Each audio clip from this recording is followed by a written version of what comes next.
درانه کتونکو السلام علیکم. زه محمد سلمان همدرد د حق غږ پښتو چینل خبري لنډیز کې ستاسو قربا اوس تاسو پام را اړوم د مهمو خبرونو لنډیز. د افغانستان روغتیا وزارت وایي اختر کې که لارښوونې مراعات نشي کړکېچ به رامنځته شي. د عامې روغتیا وزارت سرپرست له ټولو خلکو وغوښتل چې د اختر په ورځو کې د یو بل کورونو ته له زیات تګ راتګ ډډه وکړي او د ټولنیز واټن ماسک کارولو او لاس مینځلو په شمول دې نور ټولې روغتیایي لارښوونې هم په پام کې وساتي. تاتارستان کې پر ښوونځیو برید د نه کسانو مړي د دوی کورونو ته وسپارل شول. د هغو نه کسانو مړي د هغو خپلو خپلوانو ته د ښوولو لپاره وسپارل شول چې د تاتارستان د مرکز پر یوه ښوونځي په برید کې وژل شوي وو. د افغانستان د وضعیت په اړه د امریکا کانګرس ته لیک لیږل شوی.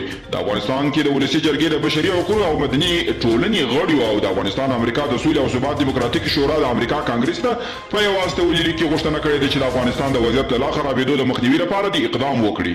د ایران پخوانی ولسمشر محمود احمدي نژاد د درېیم ځل لپاره د ولسمشرۍ په راتلونکي انتخاباتو کې ځان کاندید کړي او نوملیکنه یې کړې ده او امریکا د افغانستان او پاکستان ترمنځ د امنیتي تړون د رامنځته کولو په لټه کې ده.